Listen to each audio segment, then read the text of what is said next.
reviewing the 21st of the 10's Monday Night Brawl in today's Unmissable!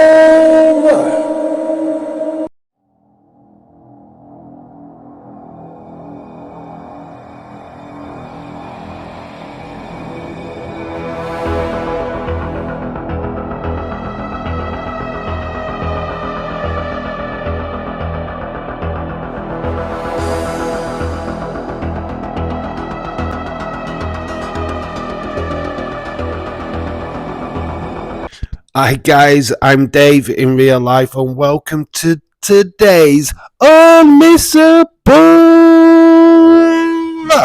Yeah, last night's Monday Night Raw was a wild ride for sure. Lots of stuff going down. This is why I've called it the Monday Night Brawl, because literally from start to finish, nearly every match had like an invasion and brawl involved in it. Yeah, it was absolutely chaotic. Adam Pearce not doing a great job at keeping his wrestlers at bay. I'm sure Nick Aldis will be having a bit of a laugh about this when they meet up at PLE's. But yeah, absolutely just made for a brilliant show. We started off pretty much hot. Straight off the bat with the beginning segment, we had Seth and Bronson Reed brawling throughout Monday Night Raw. I mean, honestly, these two were inseparable. We couldn't keep them apart. The security staff, I mean, obviously, I do think that WWE need better security. I mean, these security guards weren't right good. They were manhandled left, right, and centre as Seth and Bronson brawled with each other. Oh my God! Literally, Adam Pearce didn't have a second to himself.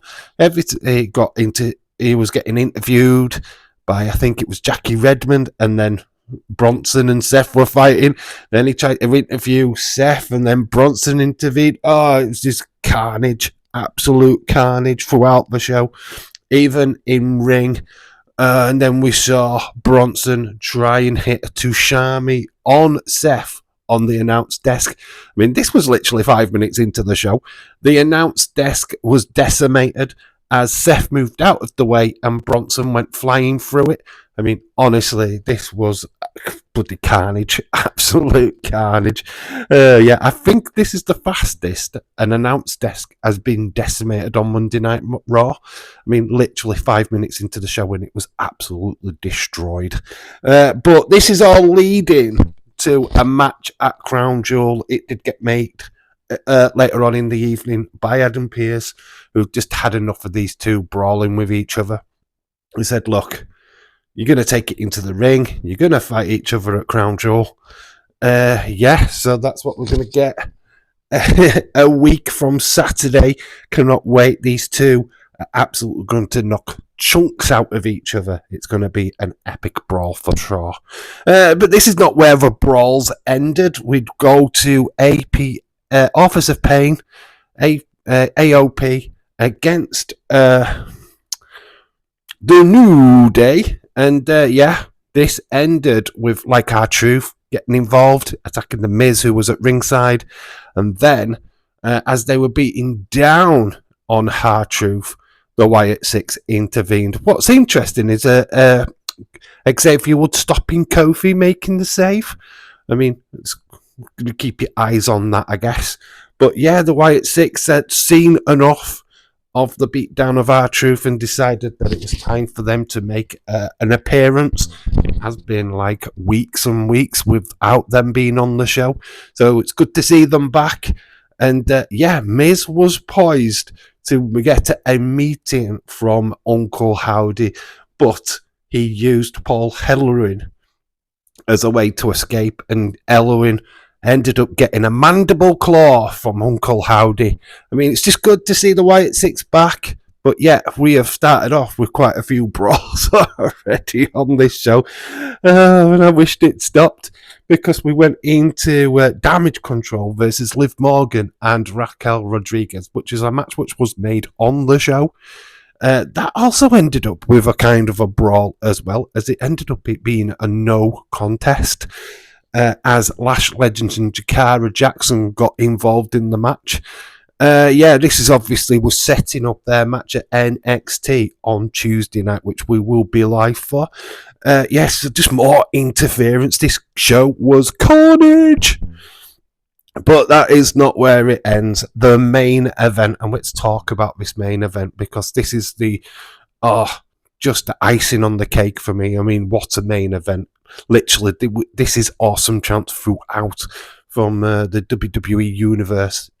Really, this was hyped. And then we had Solo Sikoa. Obviously, the match was Jay, main event Uso. Yeet, yeet, yeet, up against Braun Breaker for the IC Championship. But midway through the match, we've got some, expected or unexpected guests. I mean, we had speculated on previous videos that we would see the Bloodline tonight. And we did. We saw Solo Sikoa and Jacob Fatu walking down to ringside as paying customers. They had tickets. They've got tickets. So, they did make a big show of that. But also in attendance was not Jacob, but Tama Tonga and Tonga Loa. They were stood at the other side. It wasn't long before Jay got them involved. Solo got involved as well and met with a crunching spear from Braun Breaker, which led to an interesting confrontation between Jacob Fatu and, of course, Braun Breaker. I mean, wowie yowie, this looked absolutely awesome. And I think this is a matchup what needs to happen in the future. I mean, honestly, these two looked absolutely amazing together. And come on, WWE, we need this match. We need this match now. Obviously, that we had all kinds of carnage. Bloodline getting involved in this match. Enough distractions to cause a victory for Braun Breaker, even though Jay came really, really close to retaining. But the distractions was way, way too much.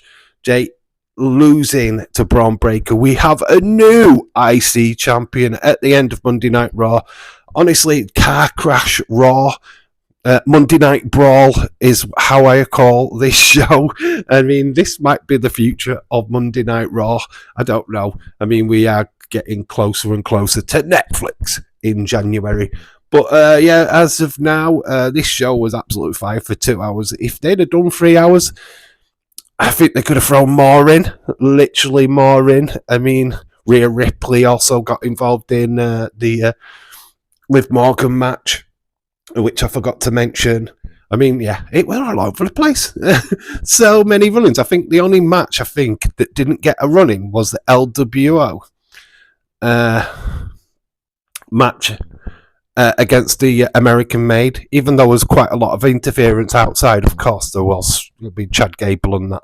But I feel that was the only match where there wasn't major interference.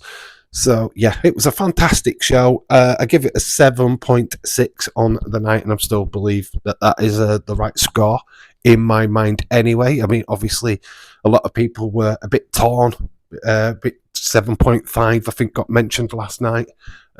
Some people who even watched the show for only half gave it a 6.75, which I think is huge for only watching an hour of Raw.